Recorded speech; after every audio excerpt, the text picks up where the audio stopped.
All right, good morning, KW. That's my best Marty Miller impression. And today we're talking about comps and how to locate comps and all that wonderful stuff. So, wrong video. This is for Lily and Mary. So, good morning, Elite Property Management. Okay, here we go. You're going to go to Reports, Comparative Market Analysis. My computer's really slow. We're going to get all the comps together, just like we did before. They're already in here. We found them, right? And then now what you want to do is talk about how to make the adjustments, right? So we're going to go, first of all, the more information, if you're back on the subject tab, the more information you fill out on your subject tab, the easier it is when you're actually making the adjustments because it will show you side by side between each one. So if we go into the adjustments, what we're going to do is we're going to click on the pencil on the first one. And you notice that I put in $164 a square foot because how I got there was by going to the neighborhood and seeing what the average price per square foot sold was in that neighborhood.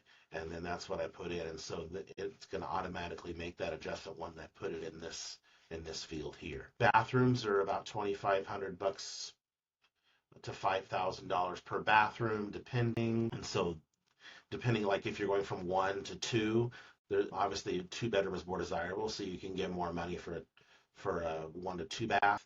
If you're going from 2 to 3 bath, that's a little less money, but 2,500 or so should be good per bath. And then per car garage, I'd say 2,500 bucks. If it has no garage versus one that has a 2 car garage, I think that is a probably more like a $7,500 per stall deal because no garage is definitely in Ridgecrest it is a very desirable thing to have a garage. Is what I'm trying to say. You're built somewhere in the neighborhood of $300 to $500 a year, and then usually you would take the seller concessions out. Here's the thing: if your price is getting too high or too low of what you know the comps should be bringing in, sometimes I don't put this $9,500 in here, and I just sort of let it take care of itself in the comps, and then let the seller know that when an offer comes in, that they might be asked to pay closing costs based on what we're seeing in the neighborhood and the price point. So that's kind of one of those artsy things. You just have to play it by ear. All right, once I'm good with that, I'm going to click on Save and Next, and I'm just going to go to the next one. I'm going to do the same thing here on these adjustments.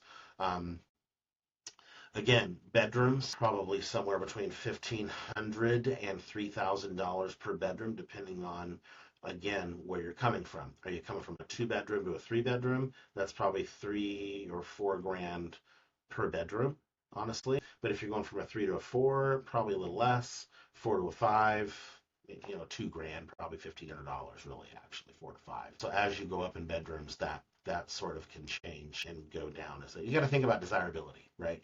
And what does the neighborhood typically have?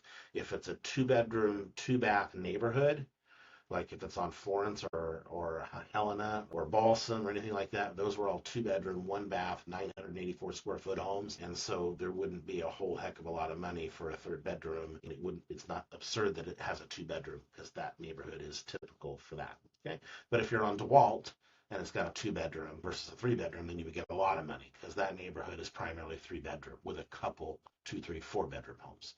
Okay, lot acreage, it's usually about $1,000 an acre. It can go up to a couple $1,000 an acre depending on the location. If it's close to town, year built, we already talked about that, $500 a year or so.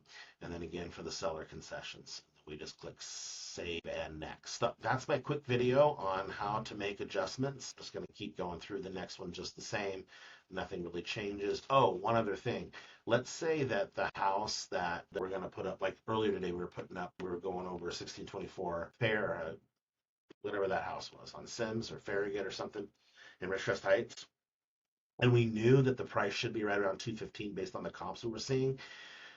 And we know that one of the houses is like really high overpriced, like that one on Mariposa was like 265, and we know that's way overdone. It's because that house was totally remodeled. So what you can do if you need to make an adjustment for that is you can just add a new feature, and then we would just type in remodeled, and then we would say total remodel, and then we would say 2026, and then the amount of money, maybe 25 grand or so, and then that could help you, or minus, depending on what the situation is, so that you can get your comps down where you want them.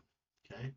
And then again, we would just go save and next and move on to the next as we're comparing. Remember, we're comparing if this property here at 613 Heather Glen were 322 South Reese. This is what it would sell for. So that's how you determine whether something is a minus or a plus sign. Okay? Reach out if you have any questions. Have fun.